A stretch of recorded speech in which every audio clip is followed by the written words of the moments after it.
Hi friends, నా పేరు సుందరి. నా వయసు 21 సంవత్సరాలు. నేను బీఎస్సీ థర్డ్ ఇయర్ చదువుతున్నాను. హైదరాబాద్లోని ఒక కాలేజీలో నా చదువు కొనసాగుతోంది. నేను మా అమ్మానాన్నలకు ఒక్కగానొక్క కూతురిని. అందుకే నేను చాలా లాడిగా పెరిగాను.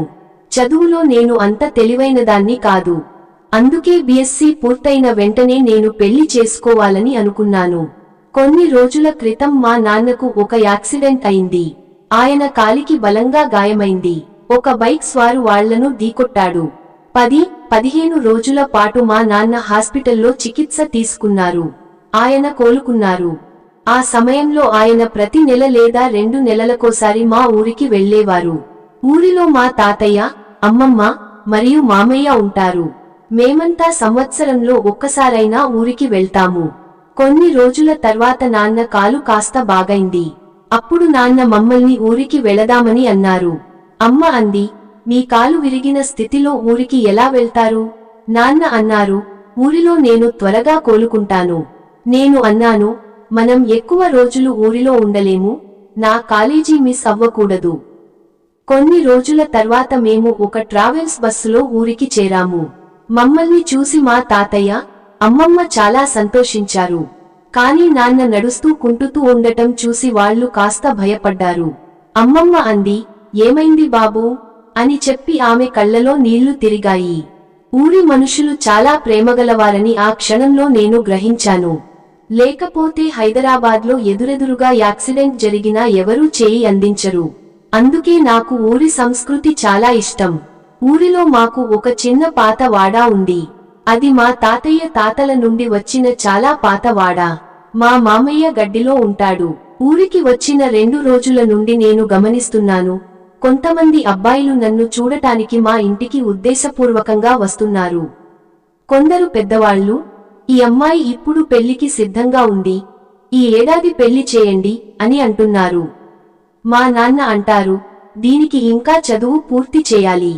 మా వాడ ఎదురుగా ఒక అబ్బాయి, శేఖర్, ఉంటాడు. అతను చూడటానికి చాలా అందగాడు. అతని చేతిలో ఎప్పుడూ పుస్తకం ఉంటుంది. అతని అమ్మానాన్న రోజంతా గడ్డిలో ఉంటారు. నేను బయటకు వచ్చినప్పుడు అతను నా వైపు చూస్తూ, చూడనట్టు నటిస్తాడు. క్రమంగా అతను నన్ను ఆకర్షించేలా చూడటం మొదలుపెట్టాడు. నేను అతని వైపు చూస్తూ ఉండేదాన్ని. నీటిగా అతను నన్ను ఆకర్షించే ప్రయత్నం చేస్తున్నాడు. నేను అతన్ని ఆకర్షిస్తున్నాను. ఎందుకంటే ఊరిలో ఉన్నప్పటికీ అతను చాలా అందంగా కనిపిస్తాడు. అందుకే నాకు అతను నచ్చాడు. మా కాలేజీలో కొంతమంది అబ్బాయిలు నా మీద లైన్ వేసేవారు, కాని వాళ్లలో ఎవరూ నాకు నచ్చలేదు. ఒకసారి శేఖర్ నన్ను కలవాలనుకున్నాడు. కాని ఇంట్లో అమ్మ, నాన్న, తాతయ్య, అమ్మమ్మ ఉండేవారు. అందుకే నేను అతని దగ్గరకు వెళ్లలేకపోయాను. అతనికి కూడా నాతో ఏదో మాట్లాడాలని ఉంది. ఒక రోజు మా అమ్మమ్మ, తాతయ్య, అమ్మ మా గడ్డికి వెళ్లారు. ఇంట్లో నాన్న మాత్రమే ఉన్నారు. ఆయన తమ గదిలో విశ్రాంతి తీసుకుంటున్నారు. నేను పని చేస్తూ శేఖర్ని చూస్తున్నాను. చాలాసేపు అతను అక్కడ కనిపించలేదు. నేను బయటకు వచ్చినప్పుడు కొంతమంది అబ్బాయిలు మా ఇంటి ముందు తిరుగుతూ ఉండేవారు. కొందరు అనుకునేవారు, ఈ అమ్మాయి తమను చూడటానికే బయటకు వస్తుందని. కాని అలా కాదు, నేను కేవలం శేఖర్ కోసమే బయటకు వచ్చేదాన్ని. శేఖర్ స్నేహితులకు మా మధ్య సాన్నిహిత్యం తెలిసిపోయింది. అందుకే వాళ్లు ఉద్దేశపూర్వకంగా అతని దగ్గరకు వచ్చేవారు. కాసేపటి తర్వాత శేఖర్ బయట నుండి వచ్చి నన్ను చూసి చిన్నగా నవ్వాడు. నాకు అతనితో చాలా మాట్లాడాలని, కలవాలని ఉంది. కాని అందుకు సరైన చోటు వెతుకుతున్నాను. మా ఇంటి పక్కనే ఒక పాడైపోయిన వాడా ఉంది. నేను ఉద్దేశపూర్వకంగా అక్కడికి నడిచి వెళ్లాను. శేఖర్ కూడా నా వైపు చూస్తూ ఉన్నాడు. నేను అతనికి నీటిగా సైగ చేశాను. చుట్టూ చూసి, అతను కూడా ఆ పాడైన వాడాలోకి వేగంగా వచ్చాడు. మమ్మల్ని ఎవరూ చూడలేదు. నేను చిన్నప్పుడు ఆ పాడైన వాడా చాలా అందంగా ఉండేది. అక్కడ 2 కుటుంబాలు నివసించేవి, కాని ఇప్పుడు అది సగం కూలిపోయింది. శేఖర్ నా దగ్గరకు వచ్చాడు, కాని కాస్త సిగ్గుపడుతున్నాడు. ఈ నగరపు అమ్మాయిని, తాను ఊరి వాడని అనుకుంటూ కాస్త భయపడ్డాడేమో.